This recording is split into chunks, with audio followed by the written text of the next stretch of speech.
And so is Manziel's story, which continues to be. Now, if you went around Canada and tried to get, depending on the clip that you wanted about Johnny Manziel, I didn't see a whole bunch.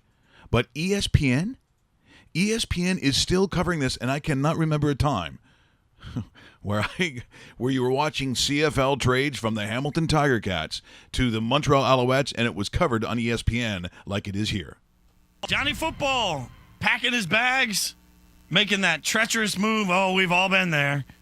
From Hamilton to Montreal, he's been traded. In addition to Manziel, Hamilton's also sending offensive lineman Tony Washington and Landon Rice to Montreal for defensive end Jamal Westerman, wide receiver Chris Williams, and first-round picks in 2020 and 2022. Yeah, so we looked at this initial move by Johnny Manziel as one that was going to be more of a show of, all right, how can he survive and thrive in a professional environment going up here and being a part of this team? Because it was made pretty clear when he went up there that Jeremiah Masoli was going to be the starting quarterback, that Johnny Manziel was not going to play, and that came true. And so 6 games in now with Montreal on the other side of this bottoming out, having already gone through 3 quarterbacks, the one thing we do know now is that Manziel showing up there means we're going to get to see him play. And so if you are a prospective NFL team, if you're someone who thought maybe he has some gas left in the tank, if you're someone who's just been following this along from a human interest standpoint, you're finally going to get some sort of payoff to this experiment of Johnny ending up in Canada. I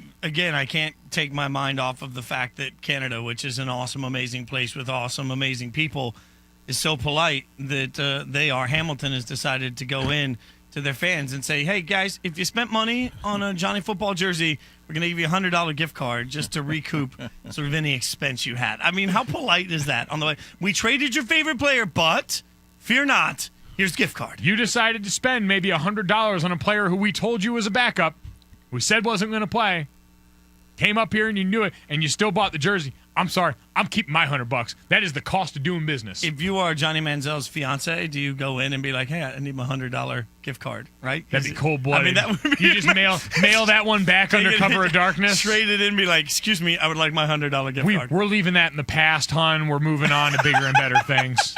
That is from ESPN, and as I said, people say, well, why would you have to go there?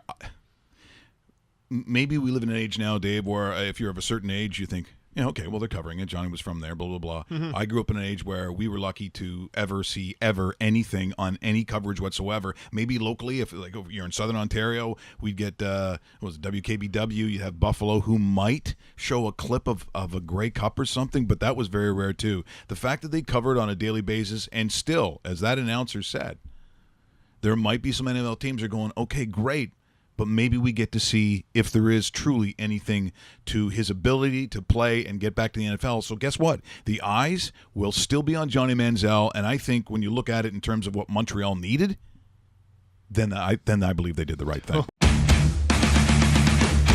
What? Did we just become best friends? Yep.